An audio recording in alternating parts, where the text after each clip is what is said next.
Hey, Coach, it's Trevor from CUTigers.com.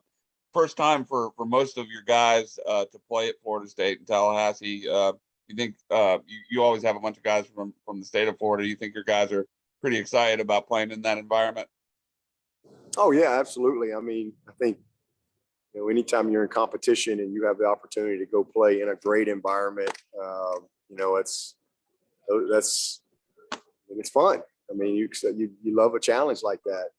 So I think they're definitely looking forward to it. Yeah, we don't have many guys that have been there. Just kind of weird, just like the BC game. We only had a couple guys that had been there as well. But a lot of these guys have been there at some point or another along the way. But it'll be an awesome environment, and I'm sure it'll be a great game.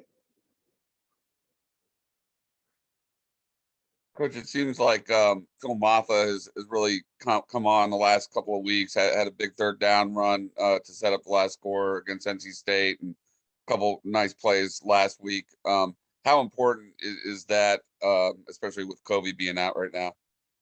Oh man, he's critical. I mean, Mafah's a special player. I mean, he's really starting to kind of come into his own a little bit, and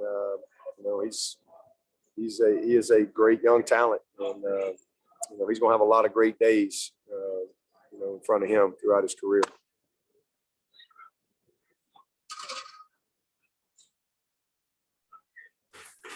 Dabo, this is Chapel with the State. Xavier Thomas talked this week kind of about mental health and being aware of that going through his injury. I was wondering, what's available for players, and is that something y'all find yourselves talking about more and more, like in your coaching career, Clemson specifically? Oh, yeah, there's no doubt about that. We're not fully there yet, but I'm very thankful that it's something that people are more willing to talk about. 10 years ago, it was like something people just didn't talk about, and especially in our game, everybody's tough guys, and you push through things. But mental health is a huge thing in society. Football teams are a reflection of society. I mean, especially this age group, 18 to 23, 24-year-olds, a lot of challenges, and then you throw in all that comes with college and expectations and performance and success, failure, whatever. It's a huge thing, and it's why when I got the job in 2009, one of the first things I did was go see Terry Don Phillips and talk to him into allowing me to hire Milt Louder. And I remember when I told him that, he was like, "Well, we hire Milt Louder," and I was like, "Because we need somebody that the mental part of this game and the mental part of life is a huge part of anything. So we should really invest in that and work on that." So we've it's been a big part of what we do. Has been for a long time. We have Milt, who's been with me now for 14 years. He does a fantastic job, both from a performance mental health standpoint, but also mental wellness. When there's really tragic things. I mean, I think of Jay Guillermo, for example, and where he was.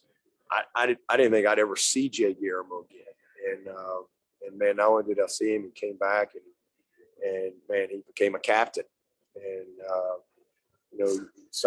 anybody can get into that state. Depression is a very real thing, and so the way we're equipped here, we have layers of communication to where hopefully we're proactive and you can recognize some of the warning signs. Sometimes you don't see them, but are proactive in our communication where we can help them. And we've had many instances over the years. A few you may know about, and most you don't. But it's definitely something that is very real every campus, and certainly on every athletic team. Hey, Dabo, I'm down in Louisiana working on something about what it takes for coaches, especially first-year coaches, to kind of build a program I'm wondering, obviously, it's maybe a process that never ends necessarily because you're always trying to stay up at a certain level. But like, what did you maybe see in your team, the signs that even before the results showed up, showed you had taken Clemson to another level?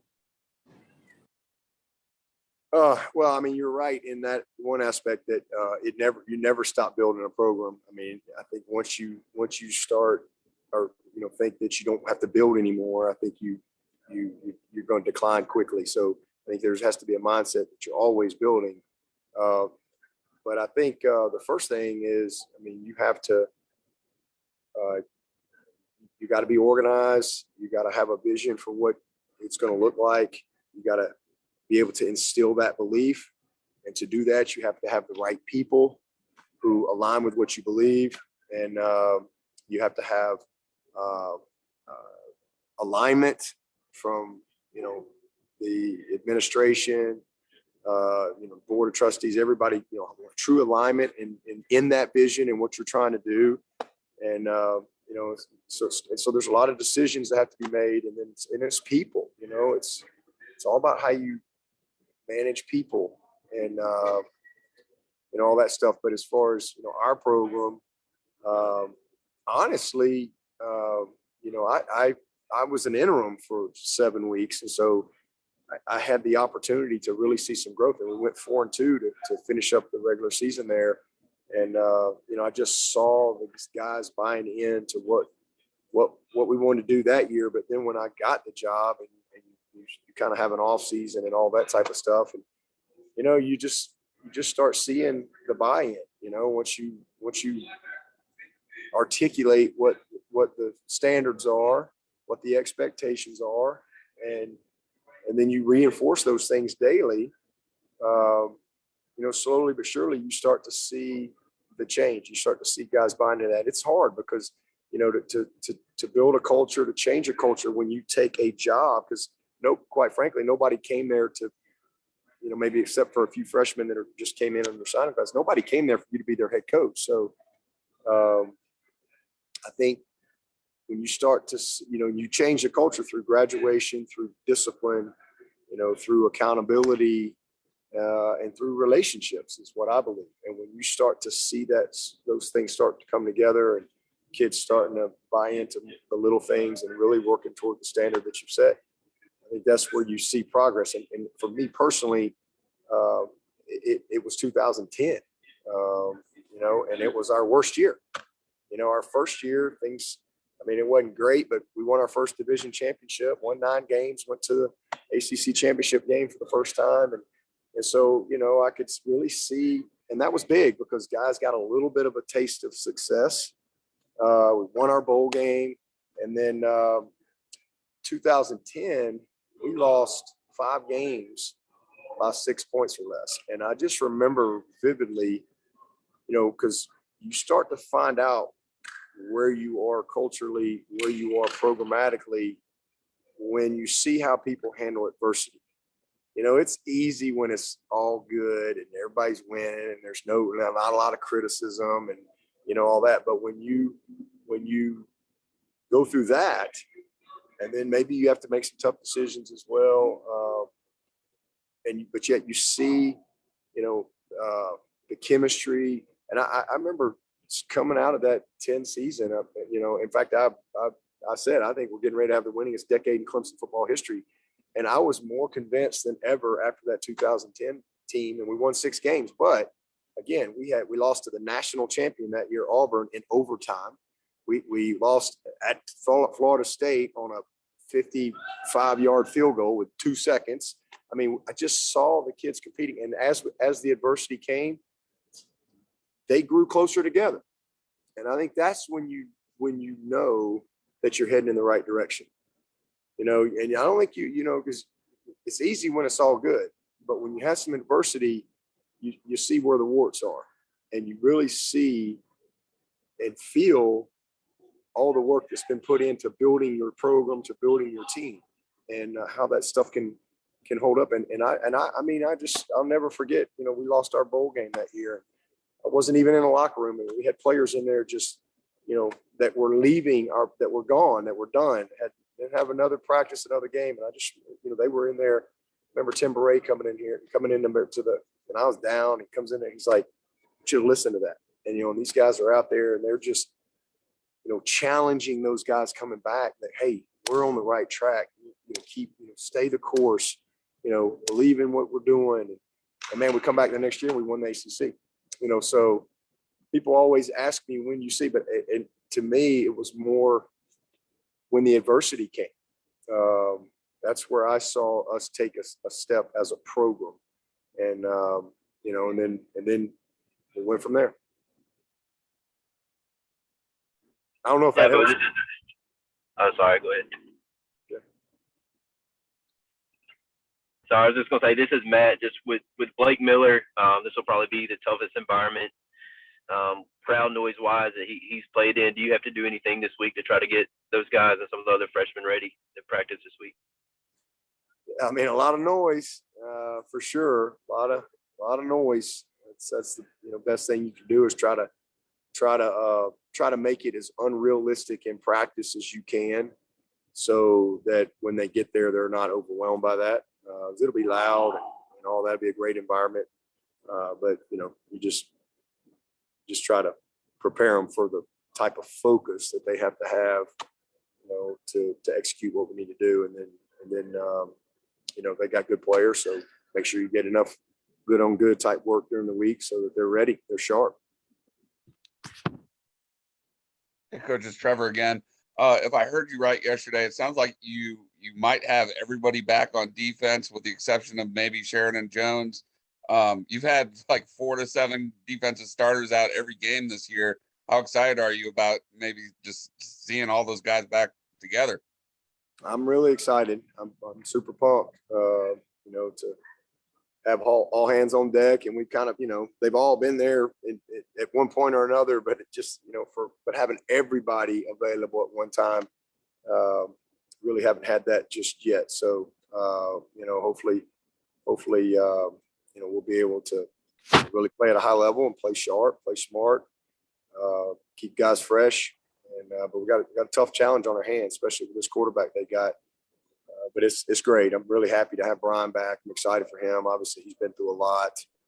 It's been good to watch him in practice, and obviously to get some of these secondary guys back as well. And do you think that you might move Makuba around a little bit, or do you feel pretty good about getting Green back and the improvement of Nate and Toriano at corner? Yeah, I mean, I think Makuba is a guy that you will move around all year. Makuba's one of those game plan type guys as far as where he is week to week. Dabo, can you hear me? Yep.